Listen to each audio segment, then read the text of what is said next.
నమస్తే Telugu one news కి స్వాగతం. నేను రూపానాథళ్ళ. మనతో పాటు స్టూడియోలో బహుజన జేఏసీ అధ్యక్షులు బాలకోటయ్య గారు ఉన్నారు. మాట్లాడదాం. సార్ నమస్కారం. నమస్తే సార్, ఇప్పుడు అధికారంలో ఉన్నప్పుడు వైసీపీ పార్టీ జనాలను భయపెట్టింది, జనాలు భయపడ్డారు, వాళ్ళు వదిలించుకున్నారు. ఇప్పుడు ప్రతిపక్షంలో ఉండి కూడా అదే కొనసాగుతుంది, బెదిరింపులే.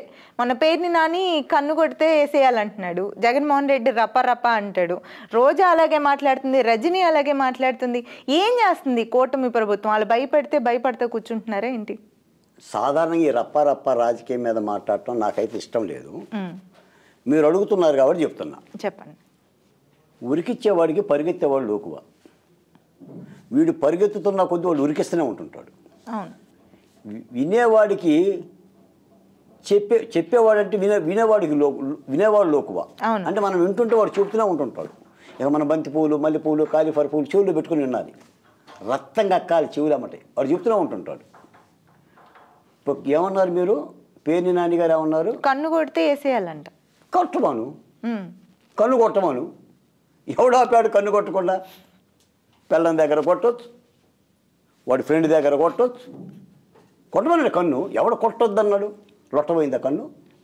కొట్టలేడా? ఎవడు కొట్టొద్దు అన్నాడు? ఓకే, నువ్వు కన్ను కొడతావు. ఎందుకోటి కన్ను లేవా?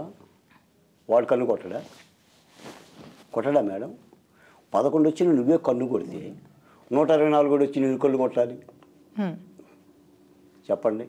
నేను అమెరికా నుంచి వచ్చాను, నేను అనకూడదు. కానీ అమెరికాలో ఎవడైనా రప్ప రప్ప అంటే కోసి కారం పెడతారు, గుడ్డి కారం పెడతారు మేడం. జగన్మోహన్ రెడ్డి బుద్ధి మార్చుకోవాలి. ఆయన చేతగాని పరిపాలన మూలానే 11 వచ్చినాయి ఆయనకి. ఆయన ఎందుకు ఓడిపోయిండో ఆయనకు అర్థం కావడం.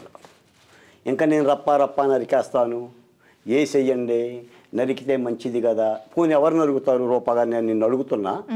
చంద్రబాబు నాయుడు గారు నరికేస్తారా? ట్రై చేయమనండి. లోకేష్ గారు నరికేస్తారా? పవన్ కళ్యాణ్ నరికేస్తారా?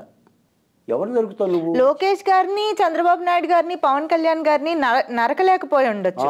నరికిన వాళ్ళు అయితే ఉన్నారుగా కొంతమంది. చీని సింగ్ నరకగలుగుతావు, డాక్టర్ సుధాకర్ని చంపగలుగుతావు.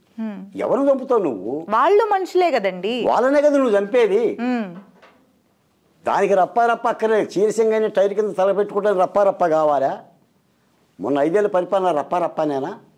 డాక్టర్ సుధాకర్ని రప్ప రప్పనే చేశారా? డ్రైవర్ సుబ్రహ్మణ్యం రప్ప రప్పనేనా? అమరావతి రైతులు ఇల్లులు ఏమయ్యారు? రప్ప రప్ప పరిపాలన చూశాం కదా. నీ రప్ప రప్ప పరిపాలన చూసిన తర్వాతే కదా తెలుగు ప్రజలందరూ ఓటర్లందరూ రఫాడించింది. ఎక్కడ కూర్చోబెట్టి మళ్ళీ అదే స్ట్రాటజీ వాడుతున్నారే. ఏం చేస్తాం? మన కర్మ. అంటే జగన్మోహన్ రెడ్డి కానీ మరొక నాయకుడు కానీ మాట్లాడితే ఇది తాత్కాలికంగా ఉత్ప్రేరకంగా ఉంటుంది తప్ప ఇది ప్రజాస్వామ్యంలో పనికిరాని. మీకు ఒక ఉదాహరణ చెప్తా. జగ్గేపేట దగ్గర కొంగరమల్లయ్య గుట్ట అని ఒక గుట్ట ఉంది. ఈ గుట్టకి ఎట్టొచ్చింది ఆ పేరు అంటే, మల్లయ్య అనేవాడు ఒక గుట్ట మీద కూర్చునేవాడు. వాడు ఆ గుడ్డ కప్పుకొని బాసి పెట్టేసుకొని కూర్చునేవాడు. ఆ దారి నమ్మట బాటసాలు పోతుందంటే బెదిరించేవాడు. అరే మీ సామాన్లు అక్కడ పెట్టండి రా అని. అక్కడి నుంచి లేచేవాడు కాదు. ఏంటి రోజు కూర్చొని బెదిరిస్తున్నాడు బాటసారుల్ని, వాళ్ళ దగ్గర ఉన్న సామాను డబ్బులు తీసుకుంటున్నాడు అని చెప్పేసి అని. నీ బోటోళ్ళు నా బోటోళ్ళు లేదా మన గోపి గారు లాంటి వాళ్ళు బజార్ మీద పోతుంటే, అరే నేను ఉంగరం తెచ్చేసి అక్కడ పెట్టాలంటే నేను పెట్టనను, లేకపోతే నేను చంపేస్తానంటే అసలు నువ్వు లేచి రారా అన్నాడు. తీరా విషయం ఏంటంటే వాడు 2 కాళ్ళు లేవు. అదే కొంగరమల్లయ్య కప్పులు అని అంటారు. అసలు జగన్మోహన్ రెడ్డి గారి బలం ఎంత? ప్రతిపక్ష హోదా లేదు. ఏమైంది? శాసనసభలో ప్రతిపక్ష హోదా లేదు.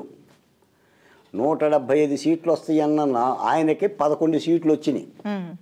ఇక ఆయన మిగిలింది ఏంది? నాకు ఓట్ల శాతం వచ్చినాయి కానీ 40% అంటారు. ఓట్ల శాతం నీకు వచ్చేది ఏముంది? 23% వచ్చిన 23 సీట్లు వచ్చిన తెలుగుదేశం పార్టీకి ఓట్ల శాతం ఎంత? 2019లో 39%. ఇప్పుడు జయాపజయాలు ఏదో అడ్వర్టైజ్మెంట్లో చూపించినట్టుగా ఇద్దరు పోటీ చేశారు అనుకో మేడం, 2వ వాడు సెకండ్ వస్తాడుగా ఖచ్చితంగా. అదేగా వేగ సెకండు వేగ పోటీ చేసింది. అందుకని ఈ రప్ప రప్పతో ఏదో రాజకీయం చేసేద్దామంటే ఎవరన్నా మాట్లాడిని, అది రోజా గారు మాట్లాడిని, లేదంటే పేర్ని నాని గారి మాట్లాడిని, ఎవరు మాట్లాడినా ఏమవుతుంది వెరసి? ఒక్కసారి ఈ రప్ప రప్ప విషయం గుర్తు వచ్చినప్పుడు వల్లభనేని వంశీ గారి మొహం చూడమనండి.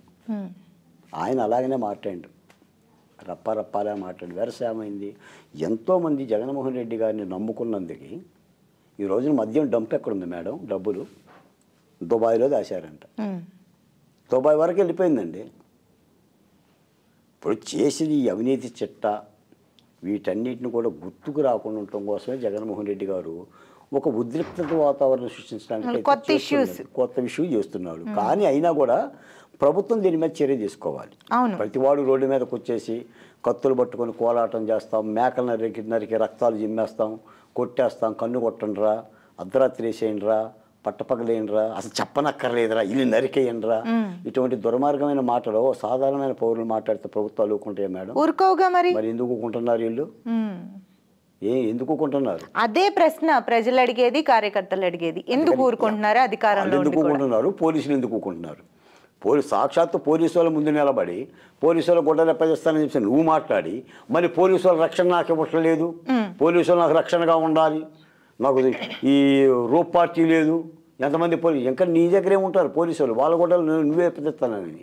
అంటే ఈ విధమైన పద్ధతిలో పోలీసులు కూడా మరి చర్యలు తీసుకోవాలి. ఒకటి ఏంటంటే ప్రజాస్వామ్యాన్ని కాపాడేది వ్యవస్థలండి. డాక్టర్ బిఆర్ అంబేద్కర్ రాసిన రాజ్యాంగ వ్యవస్థలు.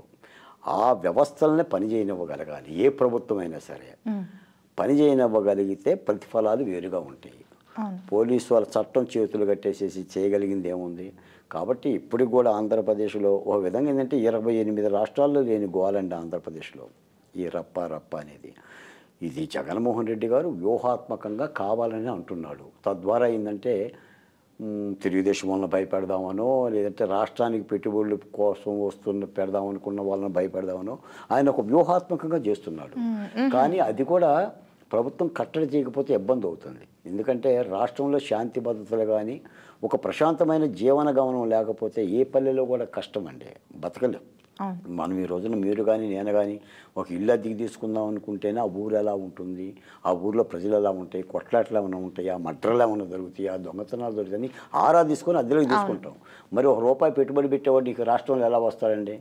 రాజకీయ పార్టీలు హోందాగా ప్రజాస్వామికంగా రాజకీయాలు చేయాలి. కానీ అందుకని ఇప్పుడు కూడా అందరూ కోరుతుందంటే ఆ విధమైన మాటల మీద పైపెచ్చేందంటే ఈ పేరు నాని విషయానికి వచ్చేసరికినే ఈయన కోటా బియ్యం దొంగే కదండి, అవునా కదా?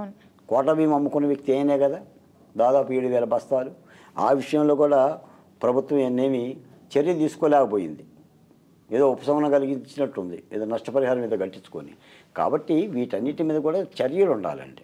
మీకు ఒక మాట ఈ సందర్భంగా చెప్తాను మేడం. గతంలో జగన్మోహన్ రెడ్డి గారి యొక్క పరిపాలనప్పుడు చంద్రబాబు నాయుడు గారు అమరావతి వస్తే ఆయన మీద చెప్పులు వేశారు. చెప్పులు వేస్తే అప్పుడు డీజీపీ పాత్రికేయ సమావేశం పెట్టి ప్రతి వ్యక్తికి భావ ప్రకటన స్వేచ్ఛ ఉంటుంది కదని మాట్లాడాడు సవం గారు. మరి అప్పుడు ఈ పోలీసులేగా మేడం? అవునుగా. చంద్రబాబు నాయుడు గారు నడిపించింది ఈ పోలీసులే కదా, ఆయన అరెస్ట్ చేసింది ఈ పోలీసులే కదా. మరి జగన్మోహన్ రెడ్డి గారు ఈ విధంగా కత్తులు కోలాటం చేస్తూ ఉంటుంటే మరి దాని మీద నివారించాల్సిన బాధ్యత కూడా పోలీసుల మీద ఉంటుంది కదా. కొంత డీజీపీ స్వయంగా తీసుకోగలగాలండి. అరే ఒక ఆసుపత్రిలో మానభంగానికి గురైన బాధితురాలని పరామర్శించడానికి చంద్రబాబు నాయుడు గారు పోతేనే అప్పటి మహిళా కమిషన్ చైర్పర్సన్గా వాసిరెడ్డి పద్మ గారు నోటీస్ ఇచ్చారు. మరి ఇప్పుడు ఈ చీలిసింగయ్యాన్ని టైర్ కింద పెట్టి ఒక దళితుడిని హత్యకు గురైతే ఎస్సీ కమిషన్ వేసి నోటీస్ ఇవ్వకూడదా? మాట్లాడకూడదా? అలవాటు పడిపోయారు సార్. ఇప్పుడు నాయకులు ఏం చెప్తే అది చేయడానికి ఫాలో చేయడానికి అలవాటు పడ్డారు. నా శక్తి ఎంతవరకు నేను ఎంతవరకు యాక్షన్ తీసుకోవాలనేది మర్చిపోయినట్లున్నారు. మీరు చెప్పింది వినైనా కాస్త అంటే ఒకటండి, కడివిడ పాలల్లో విషపు చొక్క జిమ్మినట్టుగా ఇలాంటి కార్యక్రమాలు చేయటం మూలనే రాష్ట్రానికి కొంత ఇబ్బందికరమైన వాతావరణం ఉంది. ఇప్పటికి కూడా ఇప్పుడు మీరు అన్నట్టుగా జగన్మోహన్ రెడ్డి గారి ఆ పాము పడగ నీడైతే రాష్ట్రాన్ని ఇంకా కమ్ముకొనే ఉంది. ఒక విధమైన ఆందోళనకరమైన వాతావరణంలోనే ఉంది. నాకు తెలిసి చాలామంది ఆఫీసర్లు కూడా భయపడుతున్నారంట. తెలుగుదేశం పార్టీ కార్యకర్తలు భయపడుతున్నారు. రేపు పొద్దున భవిష్యత్తు ఏమిటి అనే పరిస్థితిలో వాతావరణం కలుషితమై ఉంది. దాని మీద దృష్టి పెట్టాల్సిన అవసరం ఉందండి ప్రభుత్వం. అంటే నేను అభివృద్ధి చేయడంతో పాటు అసలు ప్రశాంతమైన పరిస్థితిని చట్టాన్ని సరైన పద్ధతిలో పాలన నడిపించలేకపోతే రేపు పొద్దున పరిస్థితి ఏమిటి అనేది చాలామంది దగ్గర ఉన్న ప్రశ్న, మాలాంటి వాళ్ళం కూడా అడుగుతున్న ప్రశ్న.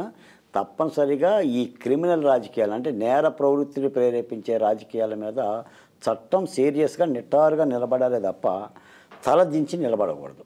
అదైతే చెప్పక తప్పదండి. రైట్. Thank you.